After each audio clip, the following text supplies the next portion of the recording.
You guys how to do the titles in Photoshop. So I'm just going to start like from the very beginning.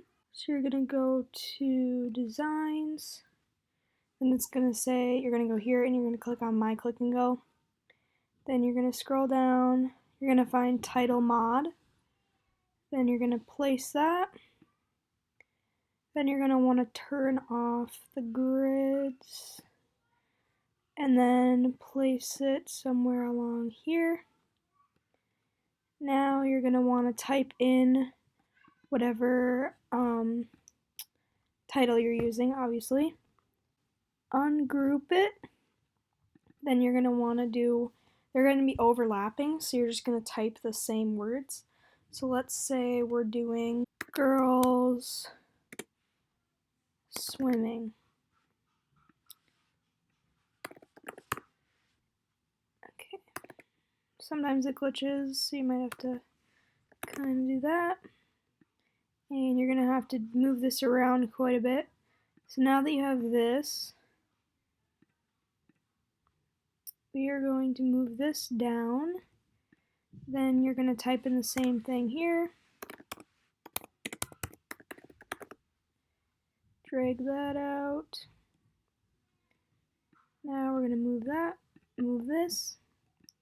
You're going to want to try to place it kind of on top of where the actual letters are. Oh, didn't want to go for the gutter. Do that. Change this a little bit. Okay, so yeah, you're going to want to have it going over the letters if possible. This really isn't liking me right now. Let's see here. You're going to want to have it line up on the bottom as well. That's going to make it look better. And if there's a letter at the end, obviously you're not going to be able to get it perfect. So just try to get it as good as you can. So now we are going to close out of these. And then what you're going to do is you're going to zoom. Goes 200. Basically as big as you can get it without it going off the page. And now you're going to screenshot it. And I think it's different on the computers at school, but for me,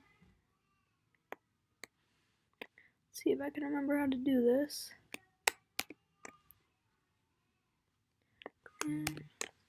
So mine was Command-Shift-4. I think ours is print screen or something like that.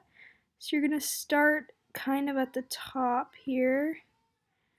Then you're going to go, and you really want for this, you want to make sure that you get no grid lines in the back because this is actually going to show up on the page. The white background is. And the reason we're zooming in so far is so it doesn't get so pixelated once we transfer it. So now that you have your screenshot, you're going to zoom back out. Sorry about that. And now we are going to go to Photoshop. We are going to File, Open, because that screenshot automatically saved. So then you're going to go into your documents. Maybe. Oh, recent was better for me. Then it's going to come up as a screenshot. So now we are going to weave the letters. That's the whole point of doing this. So obviously you're going to be able to choose whatever color you want for the decorative script. So I pressed on the color. Then you're going to take the eyedropper tool and you're going to choose the gray. So this is going to be the same for everyone because you have to use the gray as the background color. And now we're going to take the paintbrush and you're going to want to choose a size that's not too big, but also can't be that small either because you're going to want to be able to, basically you're just coloring this to make it seem like they're weaving in and out. So it seems pixelated right now, but that's just because we zoomed in, and once you zoom out, it's actually not going to look pixelated. Before we start painting, we are going to take the lasso, and I'm going to use polygonal lasso tool. I probably really didn't say that right.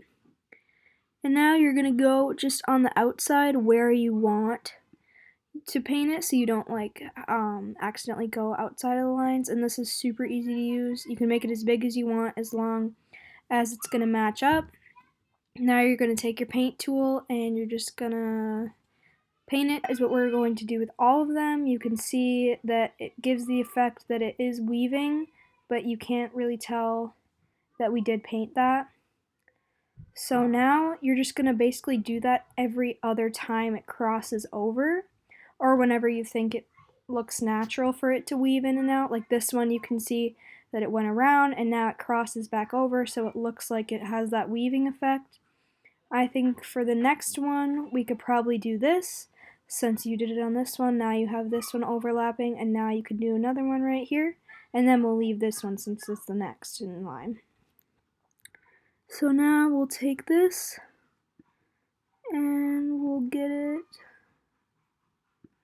like that,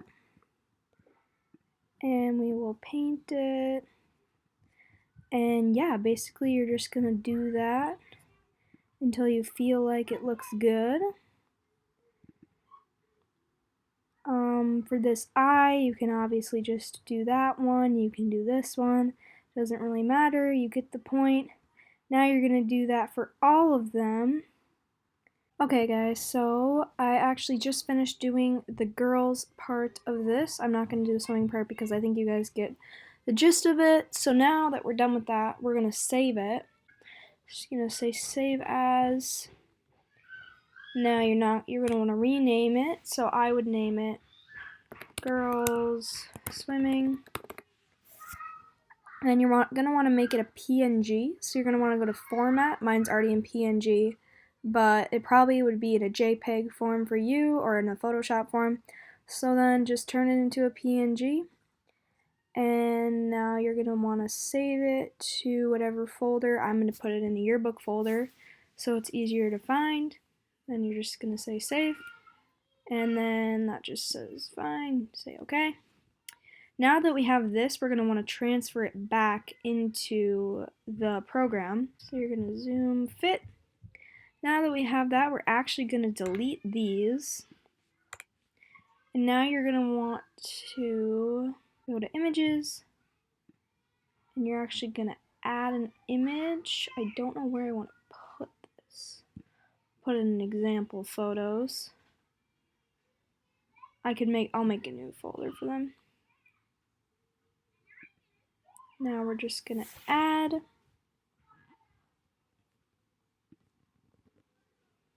Now you're going to go to your yearbook folder, going to click on your PNG, upload it. Now go back. Now it should be in this folder somewhere. Here it is. Now we're just going to place it back on the page. Okay. Might have to make a picture box first.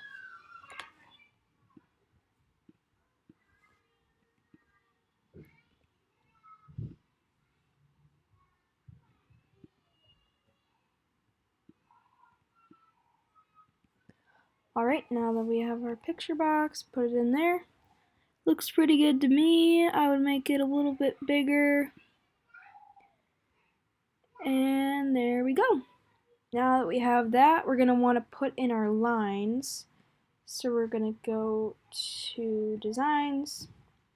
They're actually in images. And you're going to go to, they're called title lines left and right. You're going to click on that. Now, since I do have this red color, I'm actually not going to use any of these other ones. I did make a color chart so you guys can pick the color you want to use, find it in here. They're actually going to be numbered. So this is going to be left 1, left 3A, all the letters that you need, everything. And I can also show you the color chart in this video as well, but I'm just going to use this, or actually you can't use a D, so let's find the G. So we're going to use G, and I'm just going to use G2 since it does end up matching this. Now you're just going to want to drag it, and it's actually going to connect to that G. You might have to end up, it's obviously not the exact same color, but I think that works out pretty good. Now we're just gonna do it for the other side. So you're gonna go to title lines right, and you're gonna find the G. So now we have this.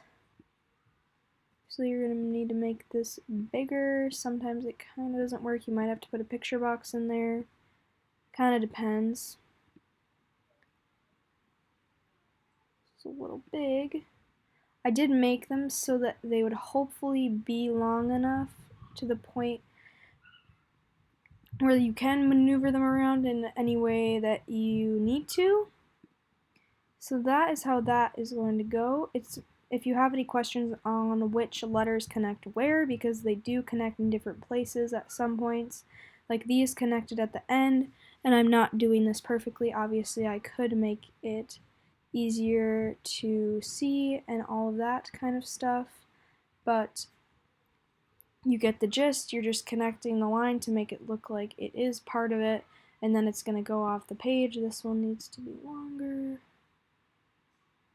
and that's about it.